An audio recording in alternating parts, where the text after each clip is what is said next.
Liz Oyer is here. I think I did one of the early interviews with Liz after she was unceremoniously fired from her job as the former DOJ pardon attorney. This was last March after she failed to reinstate Mel Gibson's gun rights. He lost his rights to own a gun due to a domestic violence conviction, and Liz determined that he should not be allowed to carry guns again. He shouldn't be pardoned for that, I guess is the right way to say it. Before that, Liz was a federal public defender. She represented clients in a wide range of federal criminal proceedings. Liz, great to see you again. Thanks so much for having me back, Katie. No, you've been doing such a good job informing people. By the way, it is hot as Hades in this studio for some reason, so I'm taking off this wool blazer, which felt great outside, but I'm starting to schwitz now. But anyway, Liz, let's talk about the latest in the world of pardons. Earlier this week, Ed Martin, who is Trump's pardon attorney, took your old job. He announced that 77 people were pardoned by President Trump, including allies like Rudy Giuliani, Sidney Powell, John Eastman, Kenneth Chesborough. How do you say his name? I'm Chesborough? actually not sure. Yeah, I'm not Okay. sure either. And Mark Meadows, all blasts from the past. What was your reaction when you heard about these pardons? Were you surprised? Probably not at this point, right? Katie, I've honestly felt sick to my stomach. I mean, that's how I feel every time I see a new piece of news break about pardons these days. I really believed when I was at the Justice Department that there was a path forward for clemency work, even under Donald Trump, that there was good that could be done with the clemency power. I no longer believe that. I mean, Donald Trump has abused the clemency power to a degree that he has thoroughly and completely discredited and corrupted it. And each new pardon seems to be worse than the last in some way or in multiple ways. This one really struck me for a number of reasons. One is it's incredibly broad. So it lists 77 people who are pardoned, but it actually has some language in it that says that anybody, even if their name is not listed, who was involved in trying to overturn the results of our Democratic election in 2020 is pardoned. So that is very broad, it's very sweeping, and that probably actually applies to Ed Martin. Ed Martin, who literally sits in my old chair, the pardon attorney under Donald Trump, is somebody who made a name for himself by leading the Stop the Steal movement. So he was advocating on behalf of these election deniers, and he was deeply involved in the strategy to try to overturn our Democratic election results. And he, it seems like, wrote a pardon for himself that Donald Trump signed along with other people. So that's crazy. Another thing that's crazy about it is that these crimes that these folks have been charged with related to election interference, they're crimes under state laws. They're charged in states around the country with interfering with those states' election procedures, and they have been charged with violating state laws.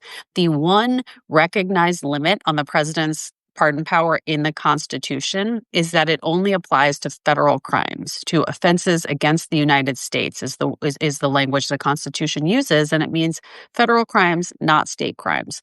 So Donald Trump is really testing the limits of the pardon power by trying to pardon a new category of crimes that aren't even within the scope of his constitutional power.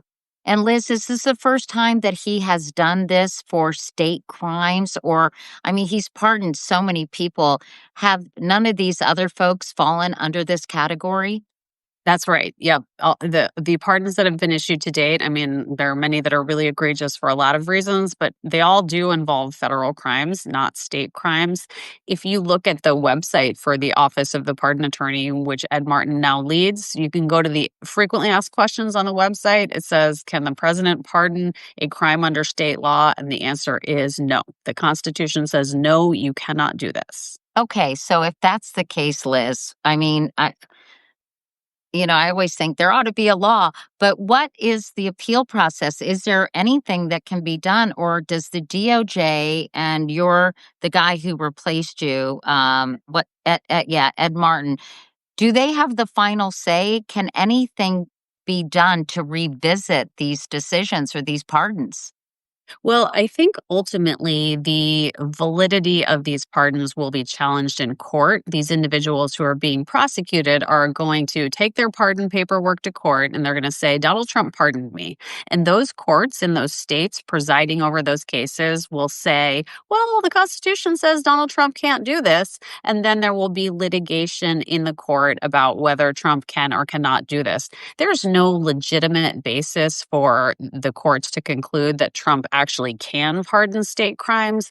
But winning that legal argument may really not be the point here. I think the point that Donald Trump is trying to make, well, there are two. One is that he believes that he's the king. So, he can do Right, he whatever he can do wants. He whatever he doesn't wants. yeah, he doesn't feel bound by that little document called the Constitution that was written 250 years ago. He feels like he can just do whatever he wants. And if the Constitution stands in his way, he can ignore it.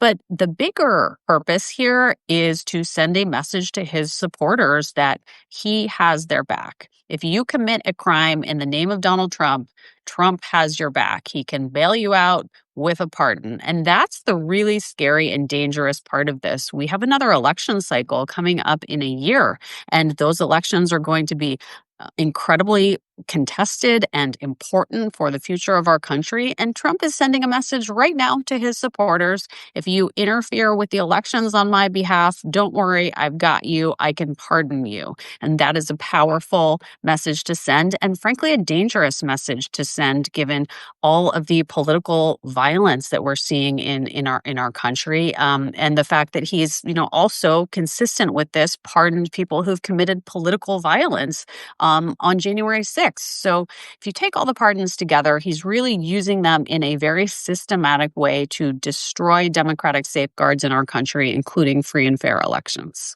I want to talk to you about each individual or name a few of them. But before I do, it strikes me that Brad Raffensperger, the Secretary of State of Georgia, who I interviewed after the election in 2020, was a real profile in courage.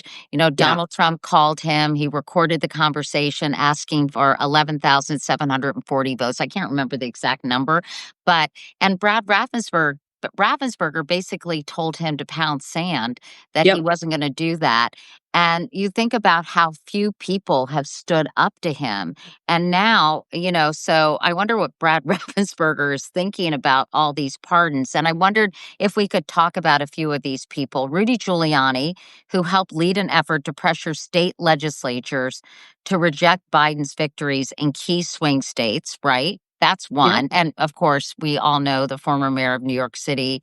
I'm not quite sure, folks, what happened to him. I interviewed him after a 9/11. He was an incredible mayor at the time, a unifying figure, and he really went off the deep end. I think Yeah. that's safe to say.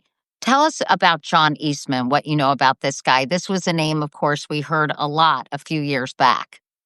Yeah, he's another lawyer, another a legal commentator who did a video recently about this issue. Described it as the boots and the suits. So January 6th was when Trump pardoned the boots on the ground at the Capitol, who were trying to overturn the election certification process, and now he's pardoning the suits, the people in suits, the lawyers who used legal process to try to undermine the results of our democratic election. And John Eastman was one of those people. Rudy Giuliani is another one of those people who have serious jobs and are trying to use their knowledge and training for ill, essentially, to undermine democratic safeguards. What were they facing had they not been pardoned? Had they been already, I should know this, everyone. Sorry, I'm trying to keep up with this stuff. Have they been convicted already, or is Giuliani was charged but not convicted? Was he convicted? I don't even remember. Does anybody here remember? Anyway, Liz, help Yeah. us. So this is actually a very complicated area because there are cases that have been brought up in different states, and these cases are in different procedural postures. Some of them have been dismissed with instructions that prosecutors need to refile charges for various legal reasons. Some of them are still pending. There are none of these cases that have actually come to fruition or resulted in convictions of most of these 77 people. And in fact, many of the 77 people listed have not even been charged with a crime. So it So was like an some anticipatory pardon in a way. Yeah, so some folks are saying these are preemptive pardons, meaning pardons that are intended to apply in advance, like you said, to prevent these people from being charged down the road later. And that may be the actual legal significance of the pardons is probably not the most significant aspect of them. What's really significant is the message that Donald Trump is sending on two different levels. One, that he just does not respect the rule of law or the Constitution, and two, that he will go to great lengths to bail out those people who commit crimes in the name of Donald Trump.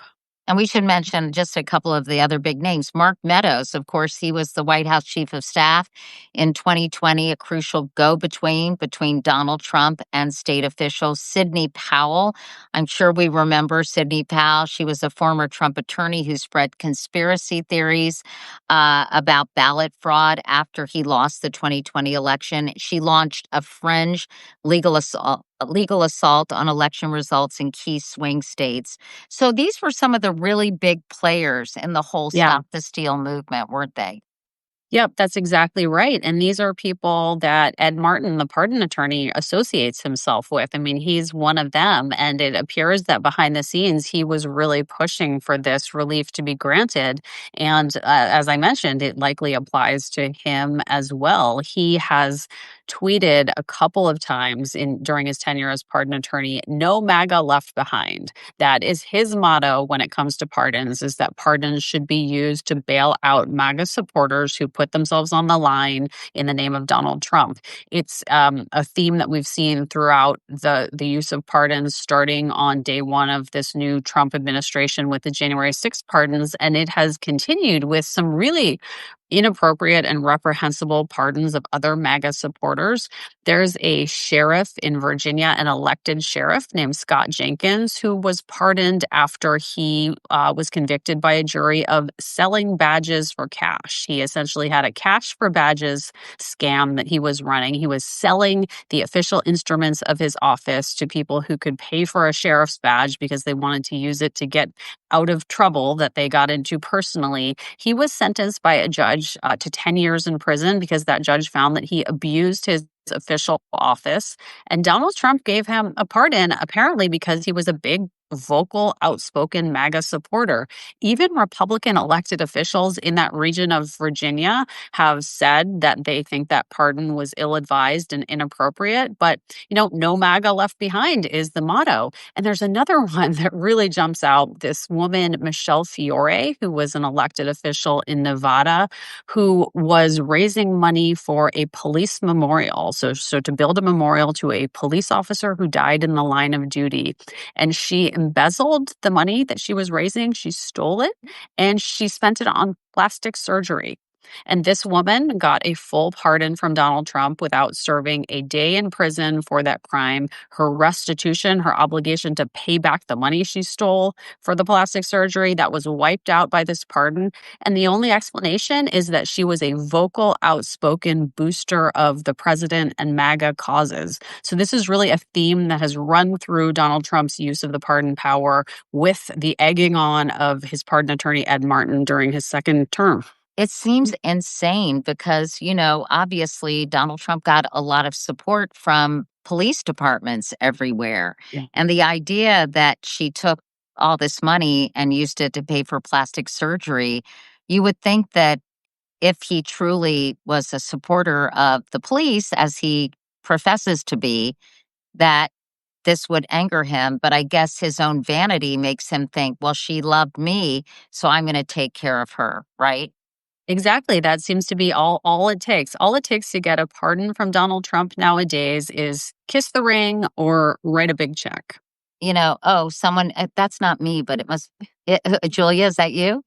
That's Julia. Can Liz explain how pardons are typically used? I think that's I was actually going to ask Liz, good question, Julia, about how bizarre and unusual this is because I still, and I sometimes get confused about the Justice Department because I know it's supposed to be independent, but let's face it, Liz, there have been administrations where the Justice Department has kind of reflected, I think, the views of the president at the time. Having said that, talk about how different this is and how perverted the pardon process. That's very alliterative. How perverted the pardon process has become. Yeah, Katie, that's a great question because the pardon power is something that is not well understood by the American public. It's a pretty obscure little piece of the Constitution, but it's actually a tremendous amount of power that the president has to grant pardons.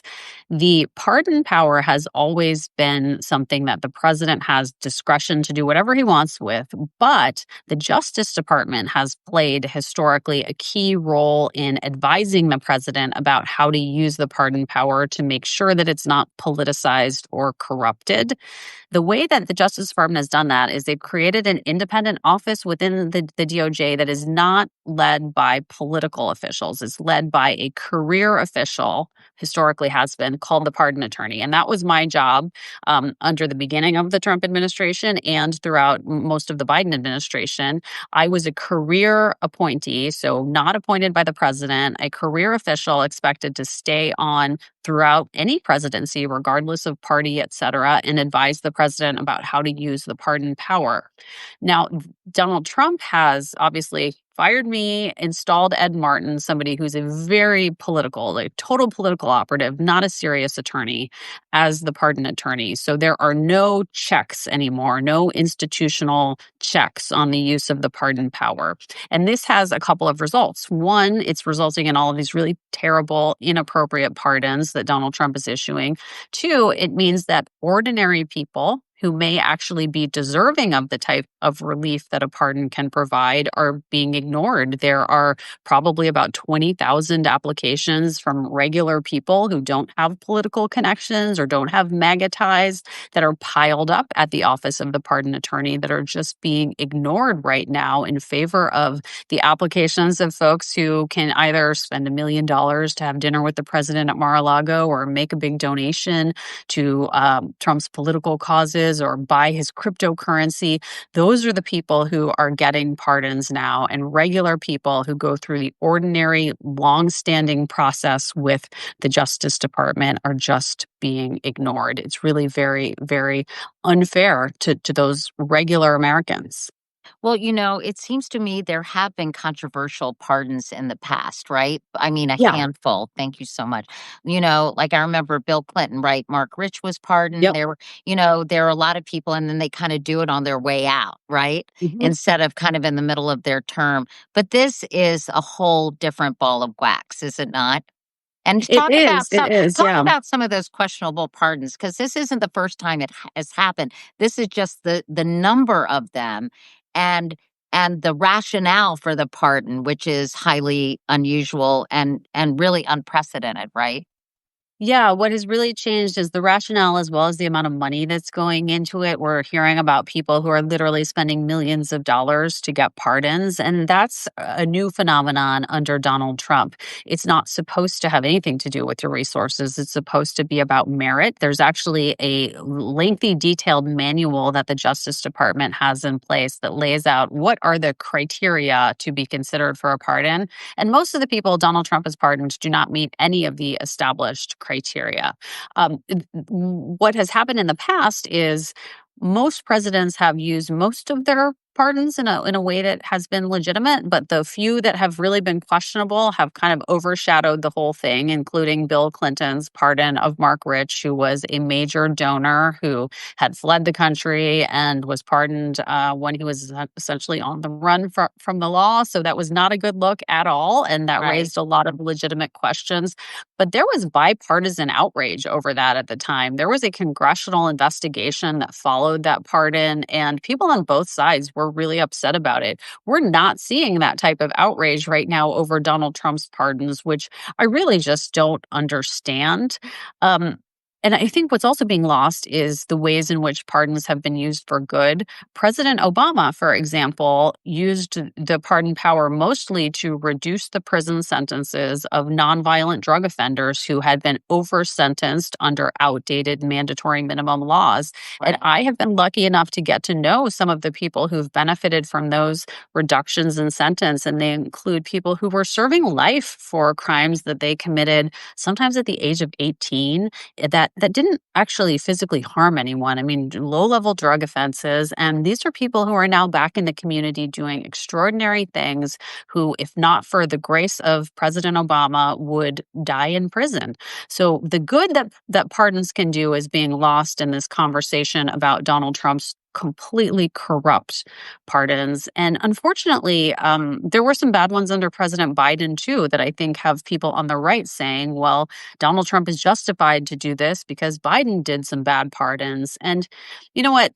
That's not the right way to look at it. I agree with the folks that are critical of some of Biden's pardons, but I don't think that they were on the same order of magnitude in any way, shape, or form as the ones that Trump is doing right now as part of sort of a pay for play pardon operation. Some of them are too just kind of head scratchers, like George Santos, right? Like, Yeah, I mean, what was the point of pardoning him and reality TV stars Julie and Todd Chrisley, not to mention obviously the roughly 1,500 January 6 rioters. And it didn't really matter how serious their crimes were, whether they were there or if they were actually shattering the windows of the Capitol and assaulting police officers. right. There was no kind of difference. They were just it was just a blanket pardon for every one of them, and their Yeah. specific crimes weren't really even evaluated, were they? That's exactly right. One thing that's not being done is vetting. Normally, like when I was the pardon attorney, we did extensive vetting of individuals who were being considered for pardons. And you actually had to undergo a full FBI background investigation to get a pardon, something along the lines of what you'd have to go through to get a top secret security clearance. That's how it normally works. But Donald Trump has thrown all of that out the window, and he is granting pardons based on recommendations from people in his circle, many of whom are profiting tremendously off of their ability to get these pardons for their clients. So there are lawyers and lobbyists in Trump's orbit who are making millions upon millions of dollars trying to get people pardons. And that's really what it's all about. It's created this sort of cottage industry, a pardon economy that is quite corrupt and really Like benefiting a lot of people in Trump's inner circle. pardons are us, right? It's Exactly. Yeah, that's a great word for it. tell me about this guy, the Binance founder, who pled guilty to violating anti-money laundering and sanction laws. His pardon, get this, came 2 months after the Wall Street Journal reported that the Trump family had made billions of dollars in a partnership with this executive's company. So, I mean, clearly that's kind of a quid pro quo happening there. But that I know from your post that really incensed you as well. Yeah, I mean, that was a staggeringly large quid pro quo. This guy who goes by the nickname CZ is a cryptocurrency billionaire. He is one of the top 25 richest people on earth, and he was able to broker a billion with a B, a $2 billion investment into Trump's family cryptocurrency company right at the beginning when it was getting launched. He is responsible for the financial success of that company, and that was enough to get him a pardon. His crimes involved violating U.S. anti money laundering laws that are intended to protect our national security. He was allowing his trading platform to be used by terrorists and criminals of all sorts to launder money, to send money overseas to organizations like Al Qaeda, Hamas. I mean, really bad ones. And that was all wiped out. His conviction was wiped out because he made this huge investment in Trump's cryptocurrency company and he got a full pardon. Well, will he have his day in court, or is that just a done deal? It's a done deal. He's been pardoned. It's not reversible. He is now in Trump's good graces. He's doing business with Trump's company. I mean, it's really just shockingly corrupt. And the Trump family, Trump and his sons in particular, as well as the Witkoff family, who are Trump's partners in this business, are making tremendous amounts of money. I mean, hand over fist, hundreds of millions of dollars this year alone on this company, thanks in large part to this guy, CZ, who they've now pardoned as a reward for helping the company. And I don't think Trump or his family have been pressed enough by journalists about Agreed. these huge conflicts of interests that are happening and how they're. I interviewed a guy from the New Yorker. What did he say? You guys said Trump had made 4.3. Was it 4.3 Let me check. Well, we'll check it, but I mean, just to your point, Liz, and the family making millions Yep. and millions of dollars. I want to ask you real quick before we're going to talk to Adam Kinzinger next about this crazy Epstein shit that's going down. Pardon my French, everyone. But I wanted to ask you about the jobs at the Justice Department, Liz, because the Washington Post reported that the DOJ has lost thousands Yeah. of experienced attorneys, including you, since the start of the administration, and has only backfilled a fraction of the open Mhm. jobs. The advocacy group Justice Connection estimates that around 5,500 people, not all of them attorneys, have quit the department, been fired, or taken a buyout from the Trump administration. So, I mean, how difficult is it for the Justice Department to operate, to do the business, our business, Yeah. without without being properly staffed, without having the attorneys and the other staffers they need to do their jobs? It's created a very dangerous situation, Katie. Even if they could fill those jobs overnight with people right out of law school, what they've lost in terms of experience, expertise, knowledge, skills is not something that can be easily replaced. And it's very dangerous because the mission of the Justice Department is to protect public safety, national security, uphold our civil rights. And it's not in a position to do that effectively if it doesn't have experienced, knowledgeable staff. It used to be that working in the Justice Department was considered an incredibly prestigious job, but people don't even want those jobs right now because the Justice Department's lawyers are being put in untenable positions every day, having to decide whether to abide by their oath to uphold the Constitution or follow the directions of their bosses, Todd Blanche and Pam Bondi. And people are leaving because they just can't find a way to navigate those untenable positions they're being put in by the leadership.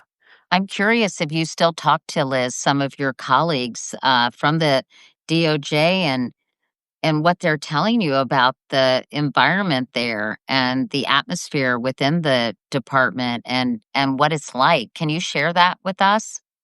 My old office, Katie, has been absolutely decimated. I talked recently with a lawyer who had recently departed the office. The legal staff is down to maybe about 5 attorneys from about 25 when I left. It really has been absolutely decimated. And everyone I know who's still in the Justice Department is looking for an exit. But the job market is very difficult because so many lawyers are coming out of government looking for new jobs. They've just decided that they cannot continue to work in that environment. And so it's a really, really challenging time. And it's a really demoralizing time for those who have tried to stay on and do the right thing and be part of the solution.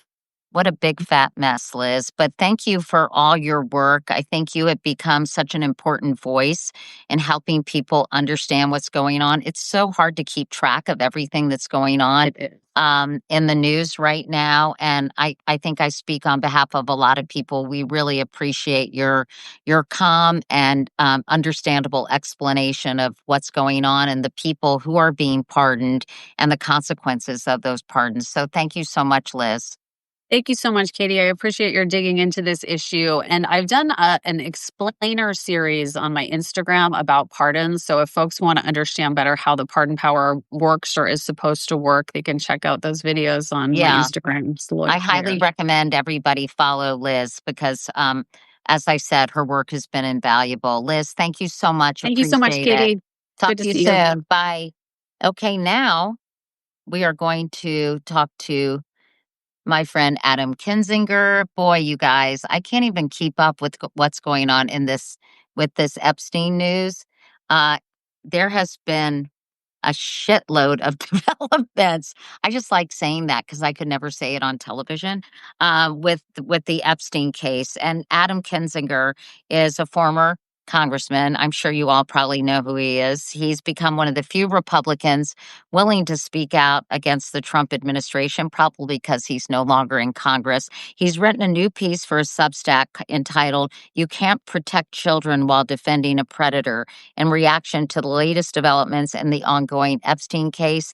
Adam's going to join us momentarily. Where are you, Adam? Anyway, you guys tell me what you want to talk about. Put your comments or your questions in the comment section. Uh, we're just waiting for Adam. Um, anyway, and then after we talk to Adam, I'm gonna be talking to Abby Phillip about, her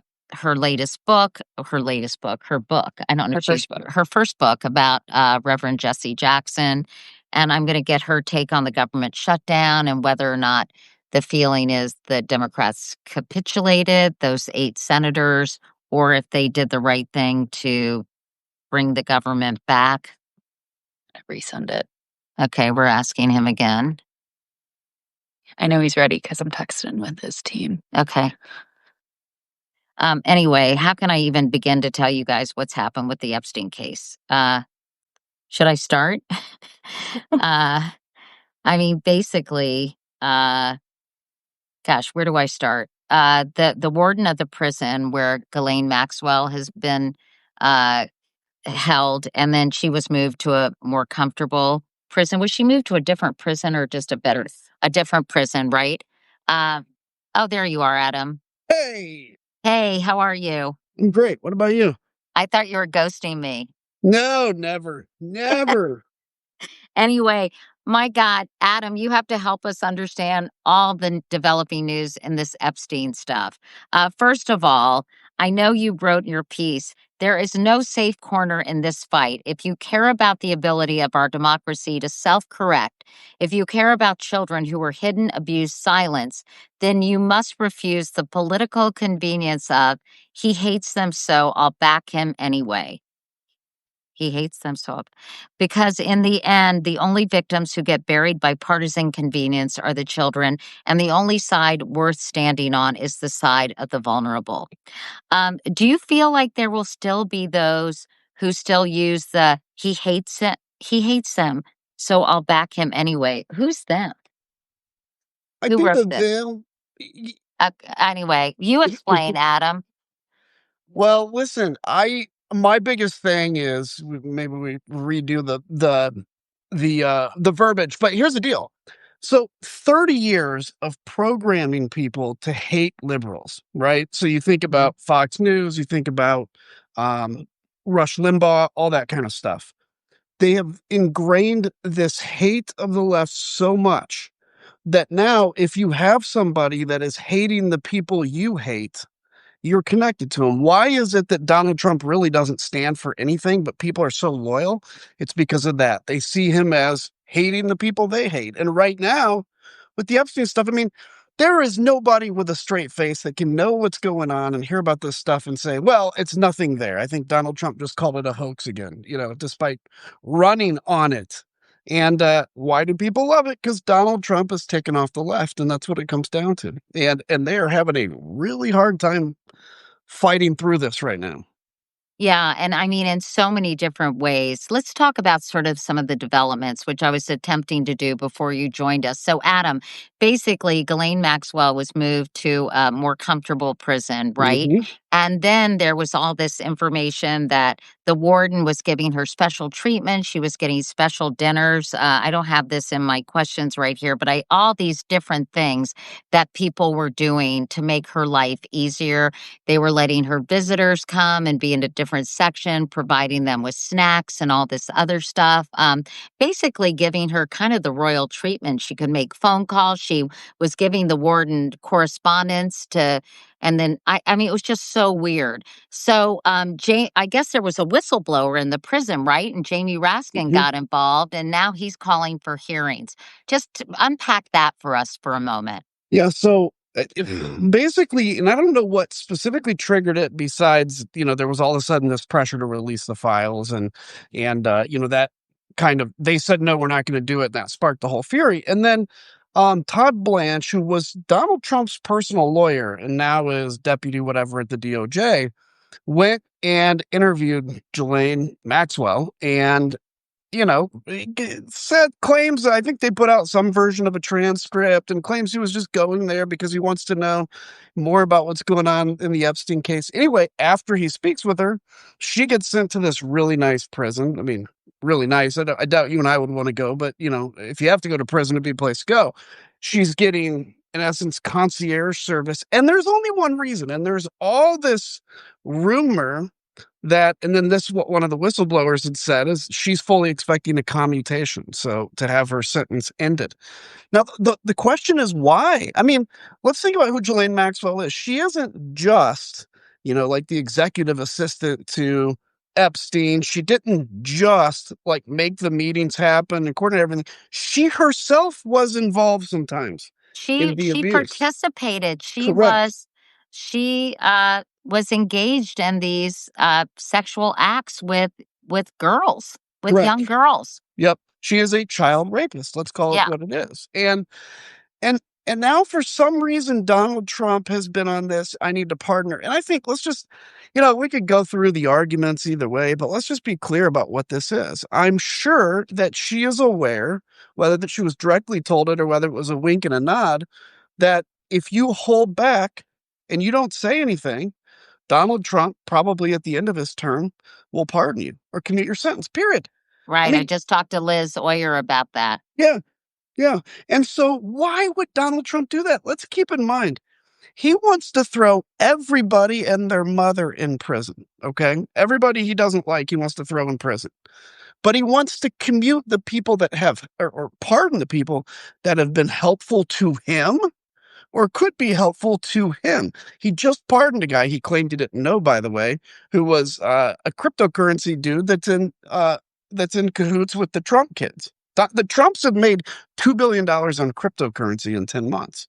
And so, and then he's asked, why'd you pardon this guy? Oh, I don't know who he is. But then he goes after Biden because he claims Biden was not a mental state to pardon people because he didn't know what he was doing. So, yeah, I mean, the corruption on this, Katie, is just beyond deep, but beyond the corruption now, you literally have the president of the United States protecting a child rapist, let's call it what it is, and refusing to release files that he promised to release. Let's talk about what the Democrats did today. They disclosed emails from a trove suggesting President Trump knew far more about Epstein's sex trafficking than he previously acknowledged. They had subpoenaed these from the Epstein estate, I guess, back in August, and they're just releasing them now.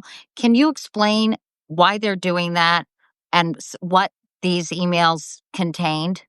Yeah, I mean, these emails, why they're doing it, I think, is because the Republicans are not having a legitimate hearing on it. They're, have pivoted. Here's again the thing I just can't understand. There are good people in the Republicans. I mean, I don't, politically, I don't like any of them anymore, but they're good-hearted people like Don Bacon, right? Some of those, Fitzpatrick. Why aren't they signing this? The discharge petition, which I can get into, but so the bottom line is the emails they released today basically was Epstein, I think, with Ghislaine Maxwell at one point talking about, Donald Trump has stayed quiet. And, and then there was a discussion between Epstein and Michael Wolff, where they're basically discussing the fact that they could, this is in 2015, if Donald Trump wins, then we could potentially talk to him or give him what to say. He hasn't been asked about it. Bottom line is very clearly, and Epstein said in one of them that Donald Trump spent hours at his estate with a girl unnamed, an underage girl. Like, look, you take that, just that, right? Alone, that's enough to be really concerned. Secondly, you take the fact that he wrote Donald Trump a letter, okay, with the outline of a woman and kind of a weird poem or screenplay. And now, when I say, if you've seen the actual real one, the outline of a woman, not really. It almost looks like the outline of a girl, a little girl. And then that's where he says, our dirty little secrets are, we have our little secrets between us. I mean, come on. The truth is staring everybody in the face. Then, okay, so you've got that, right? That becomes public. And then then the Republicans release emails too. So the Republicans released 23,000 pages of documents after months of delay. And this was after the Democrats. So what did the Republicans do and why? they're trying to bury this, right? So what they're trying to do is say, "Oh, this is one email out of, a gajillion emails. This doesn't mean anything." Well, sure. I mean, it may be one email out of a gajillion emails, but, if I'm committing a crime, I'm not, I may send an email or two about committing a crime. I'm not going to send 23,000. So the fact that you release 23,000 innocuous emails or whatever doesn't mean that the one you just saw, what they were talking about, doesn't exist. So this is what Republicans have become very good at. And, you as somebody that's been in the media a while understand this is throwing so much information at you over and over. And then right when you start to get your sea legs under you and talk about an issue, bam, you get hit with a left hook and there's something else to talk about and then a right hook. And that's what's happening. And in this confusion, in this craziness, people feel very confused. They don't know what to believe. And so you just revert to trusting who you trust. Well, who is it that MAGA trusts? Donald Trump. Well, let's talk about sort of with the government shutdown ending, and I'd love to talk to you about that in a moment. But now, the congresswoman from Arizona is finally going to be sworn in by Mike Johnson. Adelita Grijalva, is that how you pronounce? Yeah, something like that. Grijalva from Arizona, and she was actually just sworn in a few minutes ago. Okay. So I guess that she provides the deciding vote, right?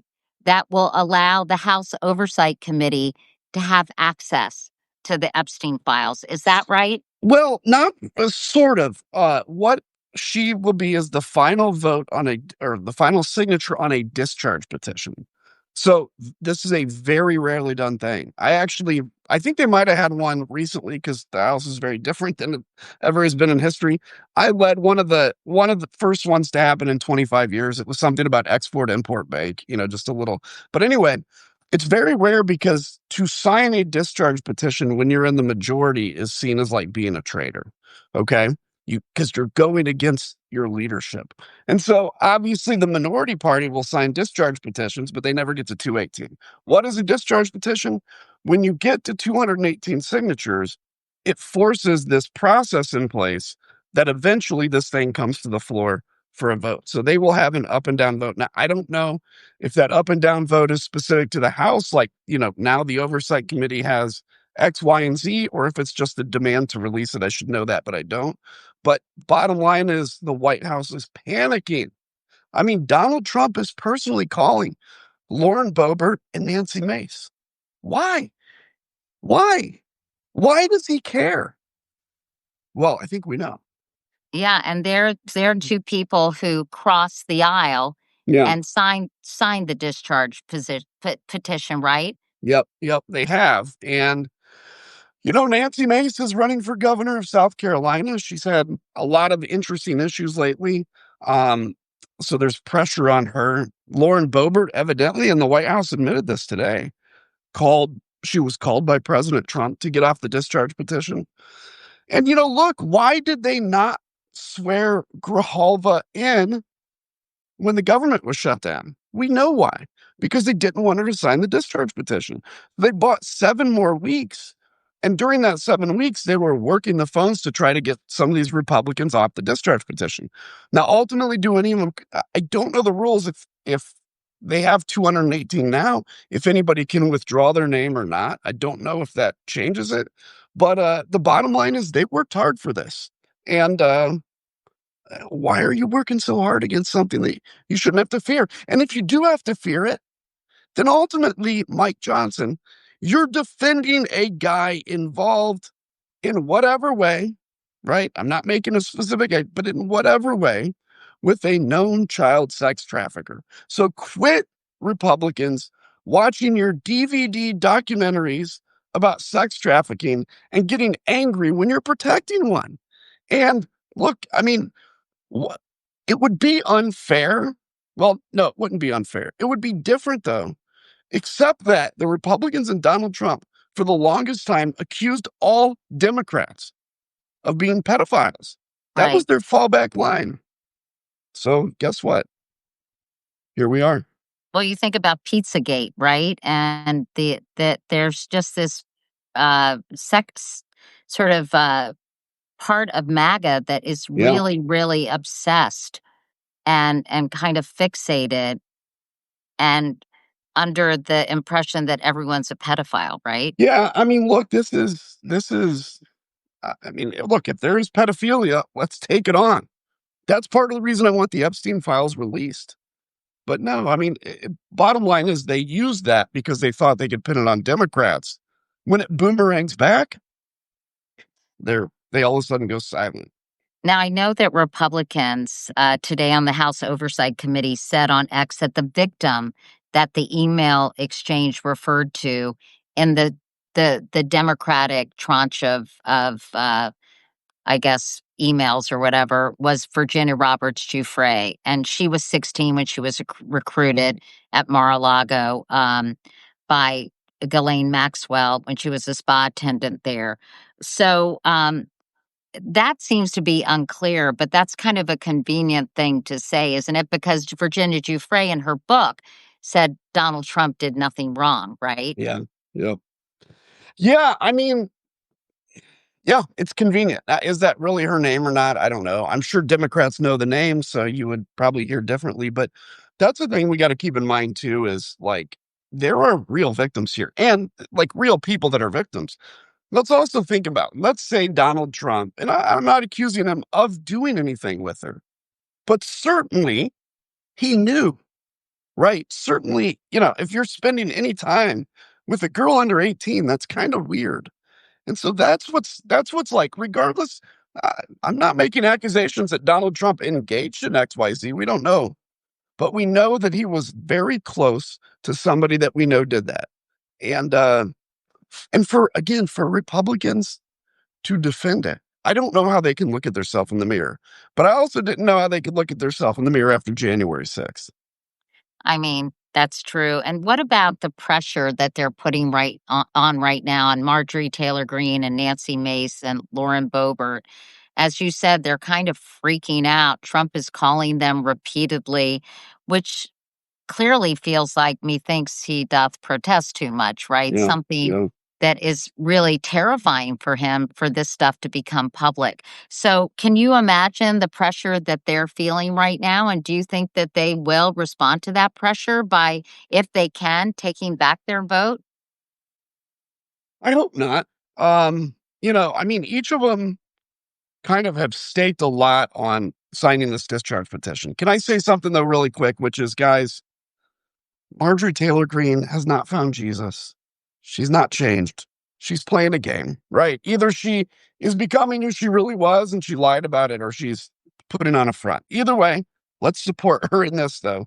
And yeah, I mean, the pressure is intense. The pressure is things like, you know, we're not going to fundraise for you. We're not going to put your bills on the floor.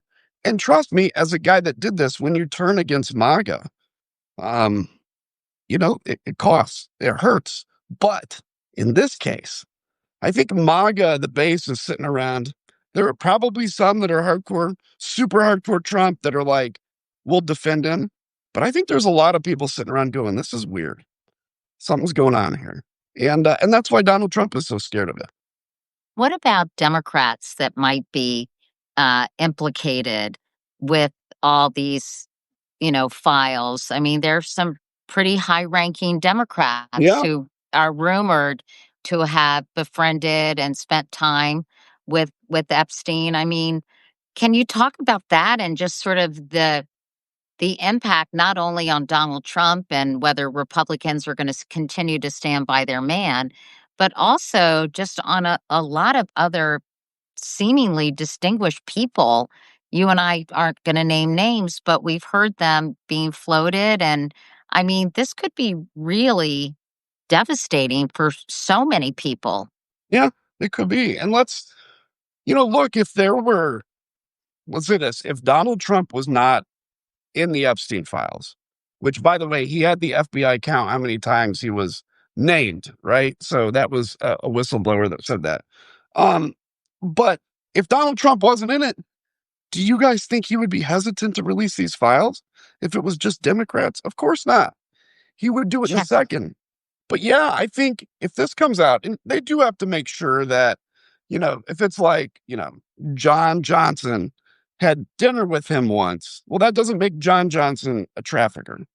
But, if John Johnson went to the island, and I'm making up that name, by the way, if he went to the island and was involved and there's evidence of it, yeah. And you know what, Katie, and I think you agree with me. I don't care if somebody's on the right or left. If you were involved knowingly in a child sex trafficking ring, we need to know about that.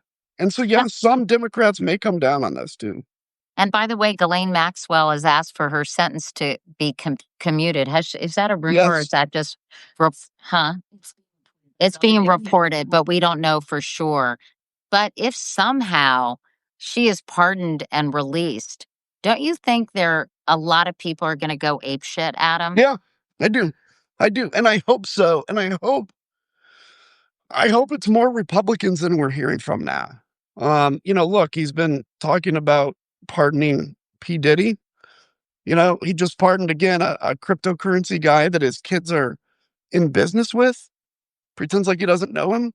Um, yeah, I think if he does, people are going to go crazy. But this is Donald Trump who can look, he can pardon, have a 3 days of really bad press, and then create some other thing that distracts us. That's Right. true. And in the But process, if he pardons Jelaine or commutes her sentence, then she's not going to squeal. And she's the one who's alive, who knows everything that can squeal on him. yeah, And on the so, other hand, if these files are released, they don't really need Ghislaine to say what happened because I think it will be. But could these files be heavily redacted too? I mean, yeah, they could be. And, a lot of stuff has already been released that's heavily redacted. I mean, like literally pages that are all black. Um, and that's why, yeah, I think they've gone through these files enough to know what they need to redact to protect legitimately innocent people. Everything else we need to know. And look, I'm not just coming out of thin air with this, and others aren't either. Donald Trump is the one who said when he was running that we need to do this. All these Republican leaders were saying we need to release the Epstein files. Okay, I'm in. I'm in. And by the way, Katie, they're all going to say, well, why weren't Democrats calling to release the Epstein files before Trump was in? And here's the right answer, the true answer. Because everybody assumed the DOJ was doing its job, and the DOJ was doing its job. But Donald Trump ran on the fact that he was going to release it, that this is a cover up. Now he gets in and now he's pulling back. Of course, we want to see what's in it. Of course, because it's really suspicious. hey, before we go, Adam, can you just give us your take on the 8 Democrats who decided to negotiate with Republicans and John Thune and others to open the government back up? Do you think this is going to ultimately? I mean, what do you think the fallout will be? Of course, progressives are super angry. They feel like these Democrats capitulated. I interviewed Angus King, and he's like, "Listen, there was no end game for people like Bernie Sanders. The Republicans were not going to negotiate about health care and the ACA. So this is the only way we can negotiate." I mean, who's the winner? Who's the loser? And what kind of impact do you think it's going to have on the political scene, but on the Democratic Party in particular? Look, I think ultimately the losers are Republicans, and I think the Democrats won. Now, I think they could have won more, right? And I think the pain, and I hate to talk about this because these are real lives and it's a real impact, but the pain was increasing exponentially and it was falling entirely on Republicans. I mean, the polls were saying that too. Now, is it likely they could have held out to get this done? I think the goal was kind of pie in the sky to get it done. I thought it was the right goal, but ultimately there could have been bigger moves like getting rid of the filibuster, which is helpful to Democrats in the long run. So I wish they'd have stuck with it a little longer, but I'll also say this. I think Democrats should and can be upset at these 8, but I think ultimately celebrate the fact that the Democrats won the messaging on this. Now everybody that sees their healthcare premiums going up knows who is responsible, and they've taken back that ground. So yes, could they have held out longer and should they have? I think so. But in the same token, you made some gains. And don't fall into the trap that Republicans fell into, which ultimately led to Donald Trump, which is this idea that we can never compromise on anything. And if we move the goal, if we move the, 3 yards instead of 10 yards where we wanted to go, 3 yards is still good. Because now next time you only have 7 to go. And so be upset at the leaders. But then ultimately, I think to my Democratic friends, take a deep breath and recognize the victories that you did make. And they were significant.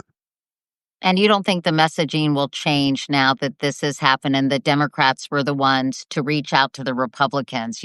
You still think that they'll be seen as the better party in this whole Yeah, scenario? I still think so. I think the people that are angry are the base of the Democrats. And, again, I think rightfully so. But yeah, I think the Democrats look responsible. They're the ones that are fighting for the common man. And that's a message I got to keep coming out with. You're losing union voters, Democrats. That is insane to me. Reach out to men, union voters, talk about what people are listening to, and or talking about cost of living and ultimately corruption. This is the most corrupt administration in American history. Do you think you might run for president? uh, if you ask me today, it's probably not, but I'm not ruling it out. And I won't run as a Republican. I'm not, you know, I that party has sailed away. So I'm not going to say no, because I want to be honest. So I'll look at probably over the next year and see where we're at. I think I could represent a significant amount of people that I think the Democrats need to bring into the tent, and that's kind of centrist, blue collar, union voters, that kind of thing. Yeah. Well, we'll stay tuned and we'll be Yeah, following your decision. And Adam, I really appreciate your time. Thank you so much for doing this. anytime, anytime. Let me know. Take care. Great to see you. You Bye. too. Take Bye care. bye. Bye. Okay. And our final guest for today is Abby Phillip from CNN. She is obviously the anchor at CNN at 10 o'clock. I've gotten to know her a bit. She's wonderful and really, really smart. And she's also written a book, which we're going to talk about. But gosh, we have so much to talk about. I'm sure she's going to have a very lively table tonight on her show. Yikes. Honestly, my head feels like it's going to explode. But we're going to talk to her about obviously this whole Epstein news, the decision to reopen the government, and the 8 Democratic senators that made that happen. And we'll talk a little bit about what the strikes in the Pacific and against these so-called drug votes and coming from Venezuela, and the fact that the UK has, what did the UK do exactly? They stopped. Sharing certain Yes, intelligence with us. But the how do UK you has have got, yeah, Abby's got the whole scoop. Honestly, Abby, I do not know how you keep up with all this stuff, Oh man, it's like a fire hose. It isn't really it? is. Anyway, Uh, thank you for doing this, Abby. It's great to see you. Gosh, You I'm sure too. first of all, I'm sure you've been following the Epstein news. I mean, talk about whiplash with, the Democrats releasing emails, the Republicans releasing emails. Tell us what you think it all means, and what people in Washington are saying about this crazy news. Yeah, I mean, I think now we know why the White House is fighting this and has been. I mean, I think any rational White House or staff would try to prevent this kind of reputational damage from their principal, and so they're doing it with Trump. And so these emails indicate that there was a close relationship between Donald Trump and Jeffrey Epstein. But We we knew knew that. that, right, We Abby? knew that. We knew that. But I think one of the things, that's not to say that this is not significant, because I really do think that it is. But one of the things about this particular revelation is that there is a specific mention of Donald Trump and one of the victims. And that is the thing that the White House has been trying to sort of prevent from ever really being in the conversation. And now it's in the conversation. And I do think it's a legitimate question to ask: what was the nature of the relationship? What did Donald Trump know about this at the time? And these emails obviously predate Trump running for president, Trump even talking about running for president. So the idea that this is some kind of planted political thing doesn't really hold water in this context. So it's very significant, and I think at this point, all it does is it's going to force this issue even further onto the front burner for the White House. They don't even want to be in a position where they have to veto a discharge position to release the Epstein files, because that means that the president is vetoing something that would force him to release the Epstein files. And I think they don't want to have to do that. So the Democrats release all these emails, and then the Republicans do do the same thing. And talk about what was motivating the Republicans to do what they did. 23,000 pages of documents in response to the House Democrats doing this. Uh, Yeah. what did they contain, which tried to counter what the House Democrats had released? Well, the Republicans are basically saying there's more context here. There's more to understand about all these documents that the Democrats have selectively released information, and they have. I mean, Democrats did, in fact, selectively release information that was damaging to Trump. But I also think that the information that's contained within all of these documents are going to incriminate a lot of people. Larry Summers, the former uh, uh, President of Harvard Harvard president, which as and I know, Secretary knew of him, Treasury. and Treasury Secretary. The president of Harvard part is the part that is most relevant to me, I guess. But Larry Summers is in these messages detailing, another close relationship with Epstein. So all along, I think the strategy on the Republican side has been to say that Donald Trump's relationship with Epstein is not unusual. There are all these other men who had similar relationships. Some of them are Democrats, and all of these things can be true at the same time. That I think people can also ask, what more do we need to know about Trump's relationship with Epstein and also particularly these victims?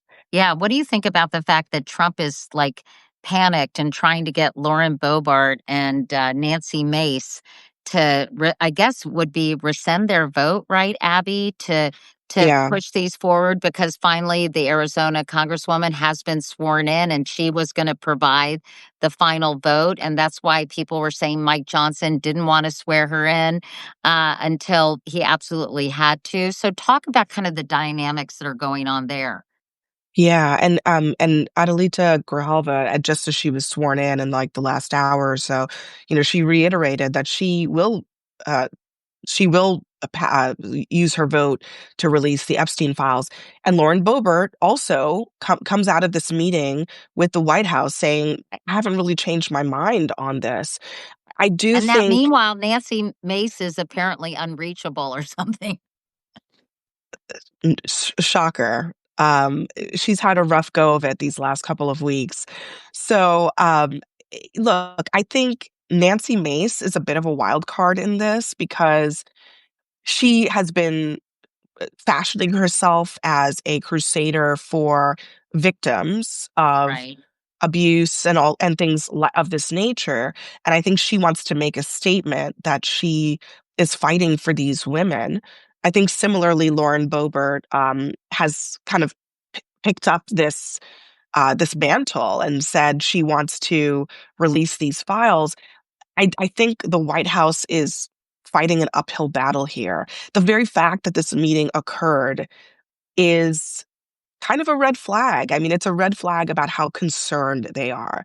Now, again, I don't think Congress even passing this petition to release the Epstein files necessarily is going to mean that everything is going to be out. Well, that's the The thing. White I was get House yeah, still has a lot of control. I was gonna say, how heavily redacted do you think the files are gonna be, and how much do you think they will really tell us?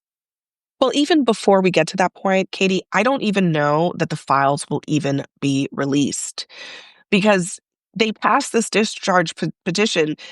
All the president has to do is veto it. And there's unlikely to be a veto-proof majority to get this through. So it's kind of hard to see that this actually results in new files being revealed that the White House doesn't want to be revealed. And even if they are, they would be heavily redacted, not just for victims' names, but also for the men who are allegedly involved for those names as well.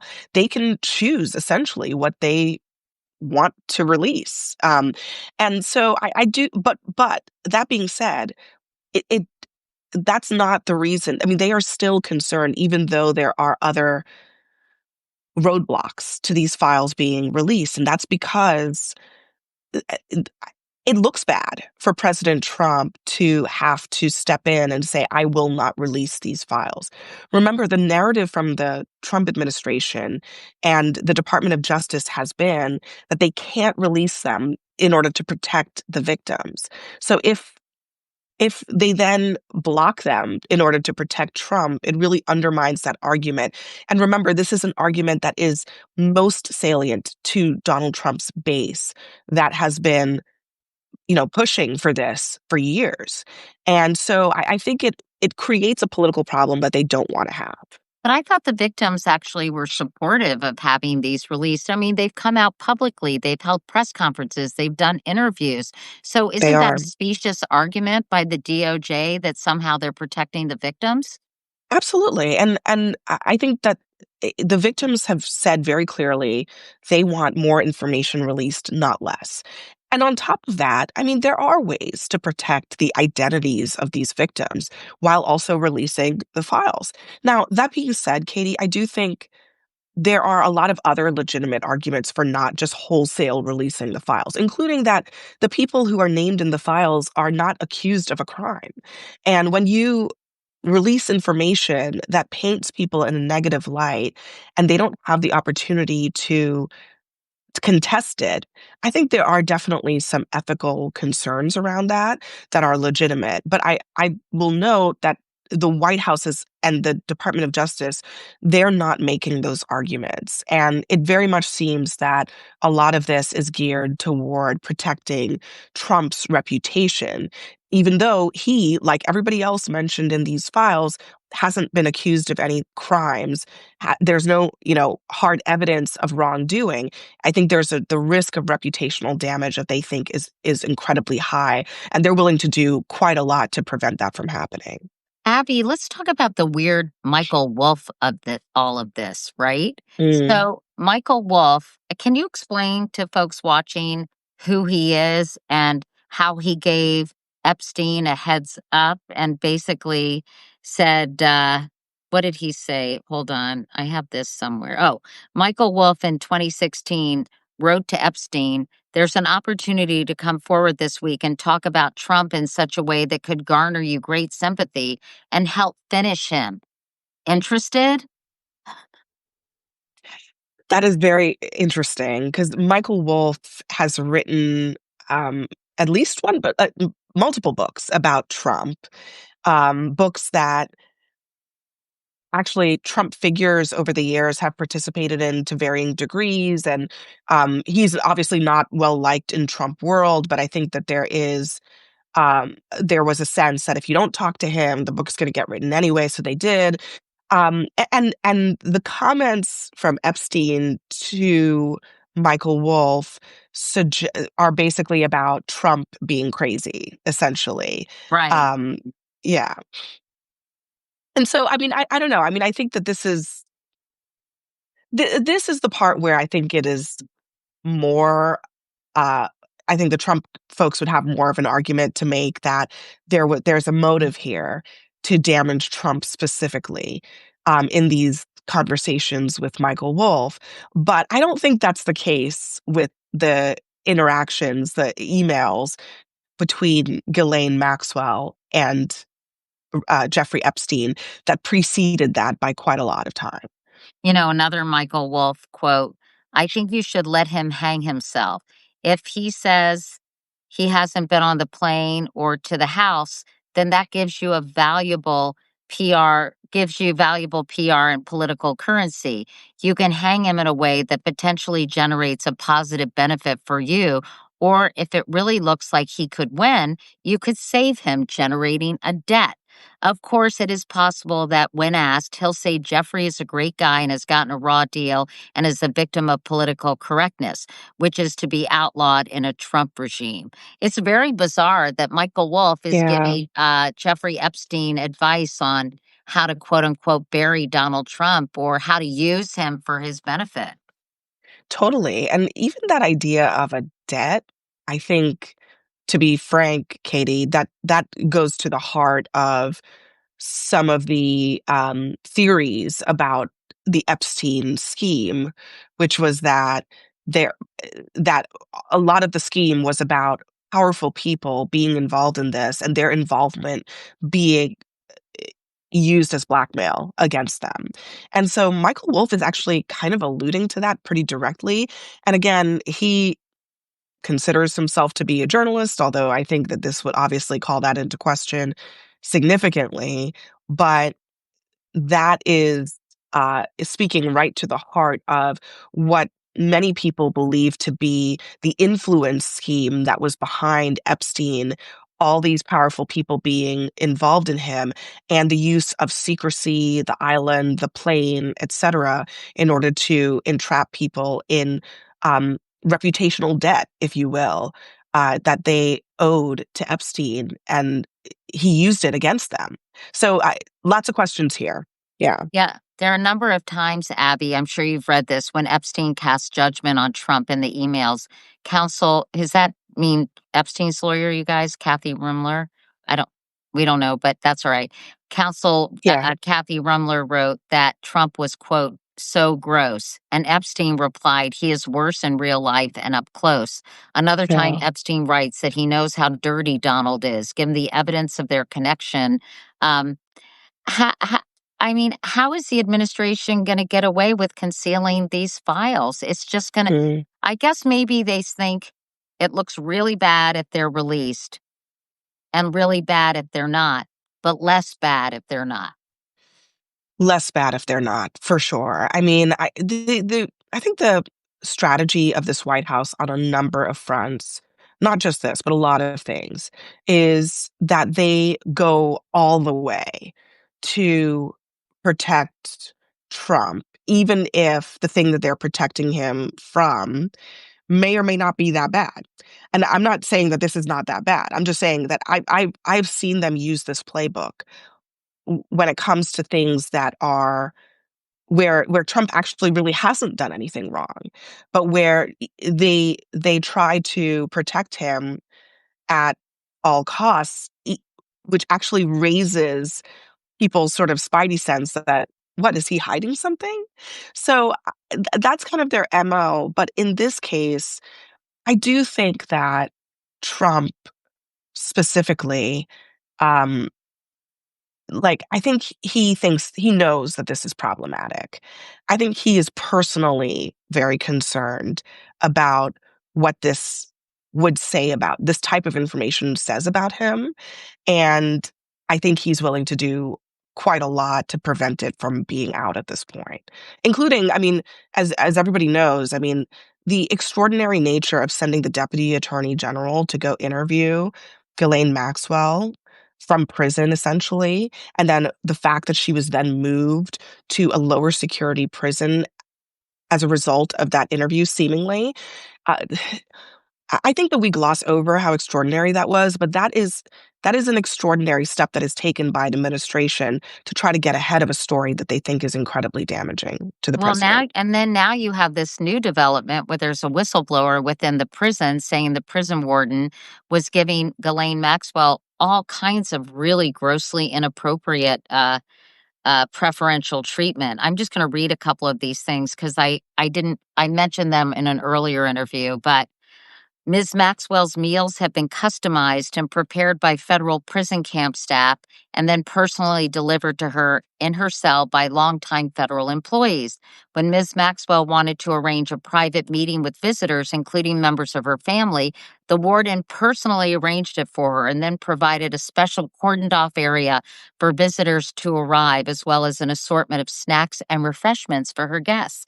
Ms. Maxwell's guests were permitted to bring computers, an unprecedented action by the warden, given the security risk and potential for Ms. Maxwell to use a computer to conduct unmonitored communications with the outside world.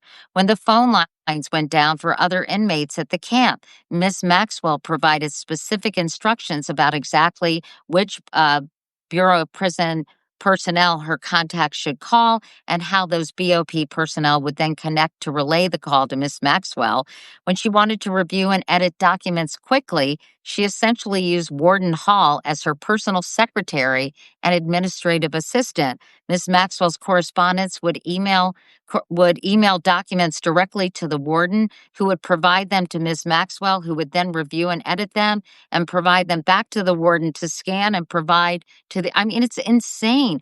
For other inmates, simple mail can take weeks to arrive and is frequently lost. And finally, here's two more. An inmate who trains puppies to become service dogs was instructed to provide one to Maxwell for a time so she could play with the puppy, even though neither inmates nor staff are ordinarily allowed to pet the service dogs in training. And finally, when Ms. Maxwell wanted to go to the prison exercise area, she was personally escorted there after hours by prison guards so she could work out by herself and was allowed to enjoy recreation time in staff-only areas.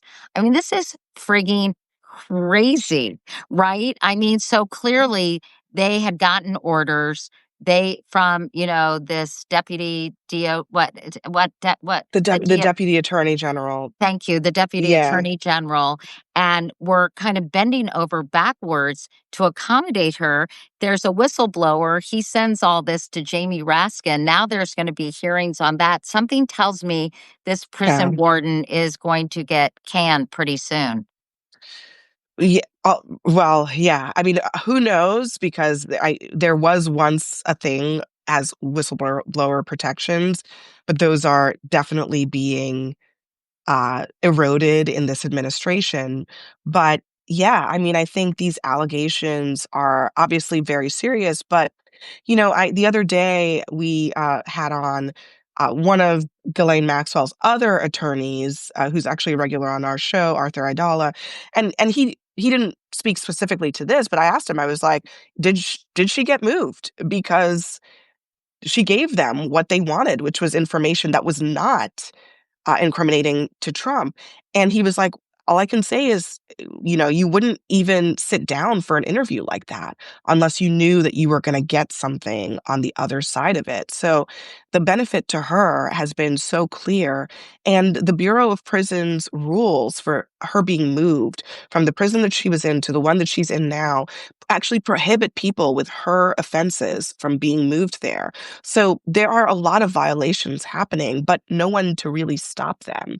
And, I'm actually surprised, Katie, that Democrats in the minority even have been able to get as much as they have been able to get out of this issue in terms of the hearings and the files that they've been able to have revealed, because the administration has a lot of control over this situation, but they've lost a lot of control around the edges with these files, which are just a small fraction of what exists. And this whistleblower, and I'm sure that there will be others who've come forward saying that something doesn't smell right here. I want to get to the government shutdown or the end of the government shutdown and also your book, Abby. But before we do, a lot of people in the comments are talking about Michael Wolff, right? Who's Yeah. kind of not having a very good day, let's say. But Yes. I think, can you help people understand sort of Michael Wolff, as somebody helpfully wrote in the comments? Thank you, everyone, for helping with this. Basically, I think has raised something like $700,000 in a GoFundMe campaign because he's being sued by Melania Trump for writing that Melania met Donald Trump through through Jeffrey Epstein, right? Yeah. Yeah, I mean, that's my understanding. And look, I think here's the thing. Here's the problem is that when you have an email showing that Michael Wolff is sort of collaborating with Epstein on narratives designed to damage Donald Trump, it's going to call into question everything that he says from here on out. And I understand that probably people have a lot of reasons to question the things that he's said and written. But now, at this point, I think that puts him in a lot of hot water because I think it suggests that, y- if he's writing salacious things about Donald Trump and Melania Trump, what is the motive here? And is the motive the truth or is the motive a narrative that, um, I don't know, that he thinks damages Trump or protects Epstein in some way or, whatever it is. So it's a problem. It's a real problem. Hey, so quick question. I'm sure you discussed this on at your table last night, but the Democrats, it seems like this has created a fissure once again within the Democratic Party with the 8 senators who wanted to reopen the government, with other progressives saying you capitulated, you caved. Where do you see this kind of all shaking out, Abby? Well, I mean, for all intents and purposes, it's more or less over, but, you know, uh, more or less over, but the shouting. I mean, I think people, um, they will vote to reopen the government at some point. I think that the anger on the left is pre-existing. It predated this shutdown. They were mad at Chuck Schumer and frankly at Hakeem Jeffries even before all of this, thinking that they were not adequate spokespeople for the party. So this is just giving the base even more to hold on to. I I do think that there's an element of the shutdown that had to end this way. A small group of lawmakers. This is how they all end. A small group of lawmakers, they meet in private, they cook up a deal. The deal involves getting something um, in the future, a little bit of compromise on the right, a little bit of compromise on the left, and then they reopen the government. So it was always going to end like this to some extent, unless Democrats could hold it together, which is Chuck Schumer's job to hold his caucus together. And I think that there is probably legitimate anger in the party that he wasn't able to do that.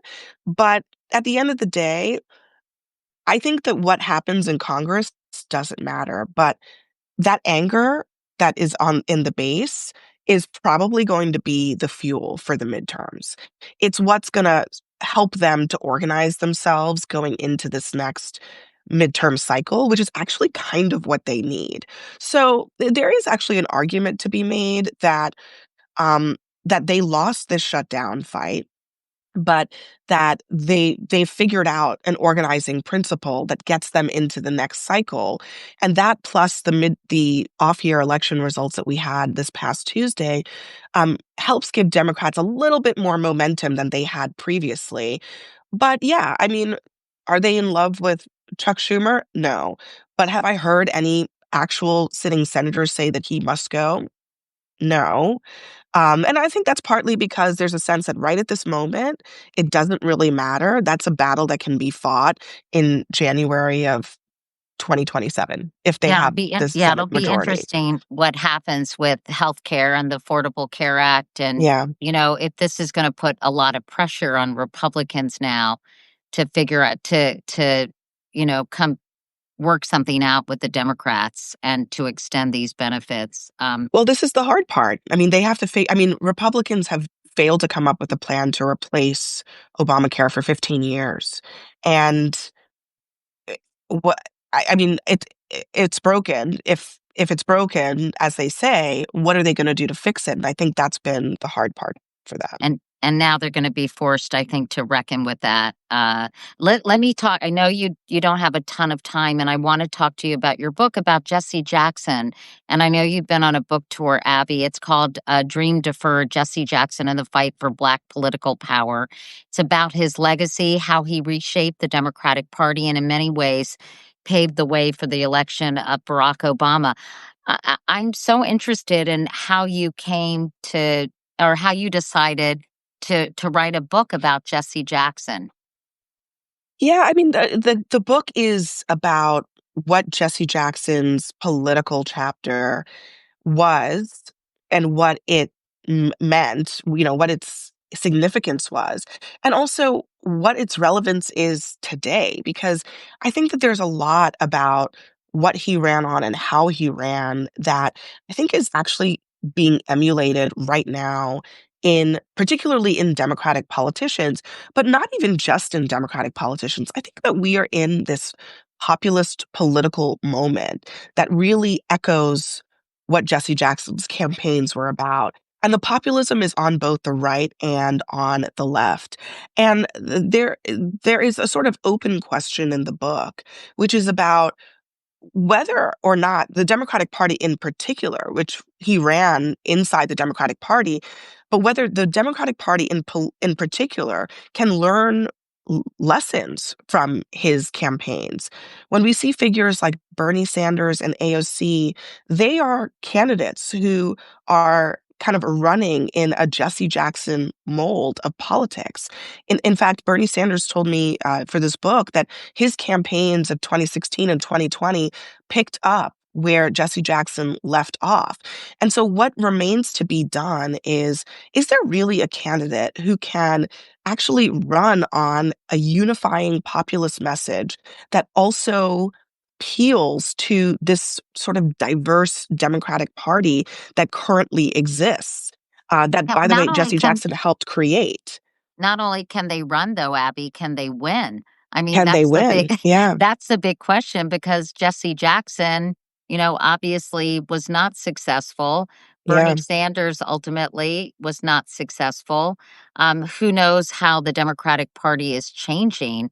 But this seems to be the age-old argument. yes. Should the Democratic Party veer more to the left, or should it be more centrist and attract more independent voters? And do you see that changing now with the election of Zoran Mamdani, for example? I think Abigail Spanberger and Mikey Sherrill were Yeah. certainly more moderate candidates, right? And more moderate Democrats. So, where do you see the Democratic Party going, especially understanding kind of the arc of history and Jesse Jackson's role in it? Yeah. I mean, I think that to your point, it is the age-old question, right? There's always been this tension between the center and the left, the center and the right. But what I think one thing to consider is that this is actually kind of a populist moment that we're in as a country. I think you see not just the Bernie Sanders and the AOCs, but also the Donald Trumps running as this sort of you know, I think some Democrats would disagree that he's actually a populist, but he's running as a sort of a right-wing populist politician. And a lot of that politics is about the working class and who can speak to them most effectively. And I do think that that is becoming one of the biggest issues in our politics today because of the rise of income inequality, because of the feeling that working class and middle class people feel like they're not getting ahead, they're just getting by. That is only accelerating in this country, and it's forcing politicians to address that. That's why the conversation today is about affordability, because that's what Americans want to hear about. And you can have an affordability message that is centrist. You can have an affordability message that is right wing or left wing, but you got to have an affordability message. And I do think that there's one other element of it, and that is like um, this anti-establishment idea that these candidates like Jesse Jackson and like Trump started running against the parties that they were running inside of. Right. And I think that speaks to an anger that exists in our population that people have with establishment figures and systems that they don't think are working for them. And I do think that politicians, I don't care where you are on the sort of ideological spectrum, they have to address that because that's also real. It's also growing. And politicians left and right are speaking to it in different ways. And so those are the elements that I think just looking at it from a left, right, center kind of frame sort of misses the broader message that actually kind of it just ignores those sort of pure ideological frameworks, Yeah. because what people are hearing is, I'm fighting for you, and those the powers that be are working for, the rich and the powerful and not working for you, and you can have that message whether you're on the right or on the left or in the center. Well, to your point, Abby, I think it has been amplified by income inequality. Bernie Sanders wrote that book, and he said, 1% of the country holds more wealth than 93% of the country. So income Yeah. inequality has only gotten worse. And I remember when Haley Barbour, after Trump won the first time, I interviewed him and he said, like, he gave a big middle finger to the establishment. And now I think everybody wants to give a big middle finger to the establishment and to the status quo. Someone said Yeah. Andrew Cuomo had it going against him because his name is it's like the status Cuomo. I mean, look, I think that there's a lot of truth to that. I mean, I think that there is this pushback against, and this is a risk for Democrats, that there's a risk that Democrats come across as just defending the system as it is, when a lot of Americans are saying, we don't even like the system. We don't think it's working that well. And so understanding that discontent is what helped Zohran Mamdani break through. But it's also something that taking that out of an ideological frame can be super important, because you don't necessarily need to be a democratic socialist in order to understand that a lot of Americans are frustrated with the way that things are, and they want the country to work better for them specifically. But not And unlike so, Trump, but yeah, Abby, not unlike Trump, I think with Zoran, it was also a bit about the cult of personality because yeah, he is so charismatic. He is yeah, such a really talented and gifted communicator, and he has this emotional connection with the audience and with his supporters. I mean, the same could be said, for better or for worse, with Donald Trump and his supporters. There's something very visceral about the yeah, way that he communicated. So I think it was sort of a combination of things, but I don't think we yes. can leave out his skill at that. Yeah, and I think that's also where Jesse Jackson comes in, is that, in writing this book, part of what I wanted to recreate was what we forget about Jesse Jackson, who's now 84 years old, and, he had several decades after these campaigns of doing a bunch of stuff, but in that moment, in the '80s, he was the ultimate celebrity candidate. He was, young, he was charismatic, he was interesting, he was a great speaker, he had this sort of moving way of communicating. And I think you're really hitting on it exactly right, which is that there's this alchemy of a successful politician. And part of the alchemy is not just message, it's also messenger. It's also how that person is able to connect and communicate. And I think that when you look at some of these politicians in all these different ideological places in our system, they kind of all have that in common, where they're able to get, 15,000 people in an arena and bring them to their feet. And there is something very unique about that, those figures in our history kind of stand out Yeah, in the because sort I of think they're few and far timeline of people. I was Yeah, gonna they say, I are. think they're pretty few and far between when They you think really are. about it. You think about soaring oratory and this ability to make you feel something. And I think that's what people respond to and are looking for. I know you have to go. I know you're getting over a bad cold. I hope you're feeling better, by the way. Yes, I am. I You've probably am. run Thank your you. you've probably I run sound a little bit congested, but you forgive me. But I'm I I'm think you've I'm been on the running mend. yourself ragged. I just want to mention your book again. It's called A Dream Deferred: Jesse Jackson and the Fight for Black Political Power. And I think there are a lot of lessons, a lot of insights in this book that help us understand what's happening in the world of politics today. And you're going to have fun at your table tonight. There's a lot to talk about. I didn't really have Epstein on my bingo card today, but here we are. We'll be talking about it. Here we are Um, again. Well, I'll be yeah. watching, and thank you again, Abby, for doing this. It's great to be with you. Thank you, Katie. Great to see you. Okay, see you soon, I hope. See you. Okay. Now, everyone, this I think we're gonna I wanna mention we have a really good, interesting podcast that is dropping tomorrow with John Fetterman.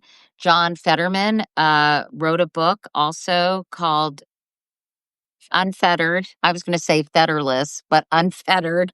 I'm tired, everybody. This is a lot to keep in my brain. I'll also be interviewing tomorrow in our studio. I'm very excited about this. Congresswoman Sarah McBride.